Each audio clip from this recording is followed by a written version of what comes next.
সাবধানে চালাবো গাড়ি, নিরাপদে ফিরবো বাড়ি। এই প্রতিপাদ্য নিয়ে পিরোজপুরে উদ্বোধন হয়েছে ট্রাফিক সপ্তাহ 2025। বৃহস্পতিবার সকালে জেলা পুলিশ সুপার খান মোহাম্মদ আবু নাসের উদ্বোধন করেন এই কর্মসূচির।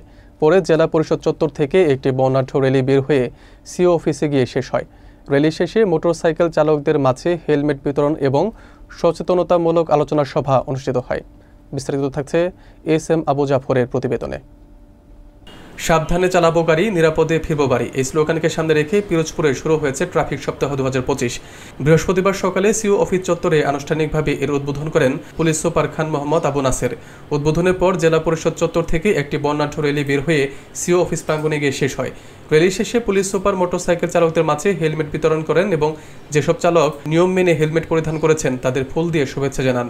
পরে অনুষ্ঠিত আলোচনা সভায় তিনি বলেন, নাগরিকদের উচিত সড়ক পরিবহন আইন 2018 মেনে চলা এবং ট্রাফিক পুলিশের সঙ্গে সহযোগিতা করা। সড়ক দুর্ঘটনা রোধে নিয়ম না মানলে ট্রাফিক বিভাগ কঠোর আইনগত ব্যবস্থা নেবে বলেও জানান তিনি। সভায় বক্তারা বলেন, ট্রাফিক সপ্তাহ কেবল একটি কর্মসূচি নয়, এটি সচেতনতার প্রতীক। ট্রাফিক পুলিশ শুধুমাত্র জরিমানা করার জন্য নয়, বরং মানুষের জীবন বাঁচানোর জন্য কাজ করে। সবাইকে নিয়ম মেনে চলার আহ্বান জানান তারা। অনুষ্ঠানে জেলা পুলিশের ঊর্ধ্বতন কর্মকর্তারা, বিআরটিএ প্রতিনিধি, বাস মালিক ও শ্রমিক ইউনিয়নের নেতৃবৃন্দ এবং স্থানীয় সাংবাদিকরা উপস্থিত ছিলেন। আমরা জাতীয় নিরাপদ সড়ক দিবস পালন করেছি। আর আমাদের জেলা পুলিশ পিরোজপুরের পক্ষ থেকে আমরা আজকে থেকে আগামী 7 দিন ট্রাফিক সপ্তাহ উদযাপন করব।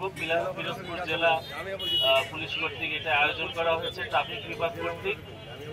আমাদের মূল উদ্দেশ্য হলো এখানে যারা জনসাধারণ এই রোডটা ইউজ করে, এই ট্রাফিক আইনগুলো তারা যেন মেনে চলে। আমাদের যে ড্রাইভার ভাইরা আছে তারা যেন ট্রাফিক আইন মেনে চলে। আমাদের যে রোড সাইনগুলো আছে সেই সাইনগুলো যেন মেনে চলে। ড্রাইভার ভাইরা আছে এবং হেল্পাররা আছে তারা যেন আরও সচেতন হয় গাড়ি চালানোর বিষয়ে। সে ব্যাপারে আমাদের টিআই এবং সার্জেন্টরা বিআরটিএর সহায়তায় তাদেরকে আগামী 1 সপ্তাহ সচেতন করবে। এটাই আমাদের মূল উদ্দেশ্য। আমি আজকে আমাদের এই ট্রাফিক সপ্তাহের শুভ উদ্বোধন ঘোষণা করছি। সকলকে ধন্যবাদ। ট্রাফিক বাইরে দেখি সকাল থেকে রাত্র পর্যন্ত তারা অনেক পরিশ্রম করে, এদের সাথে কারো তুলনা করা হবে না। আইন শৃঙ্খলা নিয়ন্ত্রণ আমাদের প্রত্যেকের করতে হবে, আমাদের প্রত্যেকের সচেতন হতে হবে। আর হলো মেডিকেল সার্টিফিকেট, এই কয়েকটা জিনিস দিলে আপনারা আবেদন করবেন। আমরা এটা তথ্য আমরা যাচাই করে তারপরে আপনাদেরকে এটা মিনিমাম বা ম্যাক্সিমাম হলে আমরা 2 মাস বা 3 মাসের মধ্যে আপনাদের এই টাকাটা পেয়ে যাবেন। আজকের এই তাৎপর্যপূর্ণ ও স্মরণীয় মুহূর্তকে সফল ও অর্থবহ করে তুলতে আমাদের সঙ্গে উপস্থিত আছেন সম্মানিত সভাপতি জনাব খান মোহাম্মদ আবু নাসের মহোদয়, পুলিশ সুপার পিরোজপুর জেলা ও অন্যান্য সম্মানিত অতিথিবৃন্দ। আপনাদের সান্নিধ্যে আজকের এই আয়োজন আরো বর্ণিল ও তাৎপর্যময় হয়ে উঠবে এই প্রত্যাশা। এই ট্রাফিক সপ্তাহে আসে গতবারও স্যার এটা উদযাপন করছেন।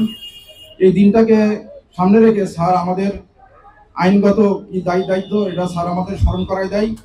মানুষের সাথে আমরা কিভাবে আচরণ করব, পেশাগত আমাদের কি দায়িত্ব, স্যার আসলে এই দিনটাকে বিশেষভাবে আমাদের স্মরণ করাই দেয়। স্লোগানই হলো আমাদের এই আগামী যে 1 সপ্তাহ আমরা ট্রাফিক সপ্তাহ পালন করব, ট্রাফিক সপ্তাহ 2025 আমাদের জেলা পুলিশের এটাই স্লোগান।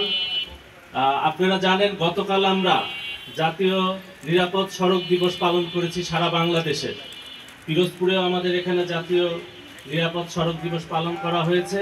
আপনারা জানেন আমার এখানে 1 বছরের অধিককাল হয়েছে আমার চাকরির মেয়াদ।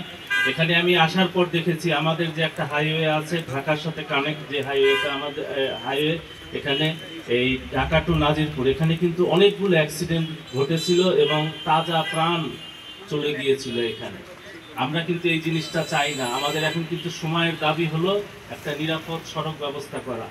এই যে আমাদের অফিসাররা আছে ট্রাফিক বিভাগের, তারা প্রত্যেকেই এই আগামী 1 সপ্তাহ আমাদের যে শ্রমিক ভাইরা আছে, এই বাস যারা চালায় চালক ভাইরা আছে, আমাদের হেল্পার ভাইরা আছে, তাদেরকে ট্রাফিকের যে রোডসের যে নিয়ম কানুনগুলা, ট্রাফিক যে আইন কানুনগুলা আছে, রোড সাইনগুলা মানা এবং জনগণকেও আমরা পাশাপাশি সচেতন করব। বিশেষ করে জনগণ যখন রাস্তায় যানবাহনে অতিরিক্ত যাত্রী হয়ে ওঠে, অতিরিক্ত যাত্রী হয়ে ওঠার ফলে কিন্তু আমাদের অনেক দুর্ঘটনা ঘটে।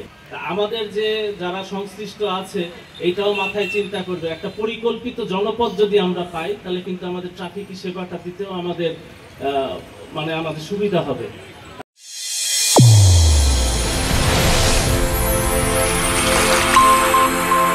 চ্যানেল A1 হৃদয়ের স্পন্দন।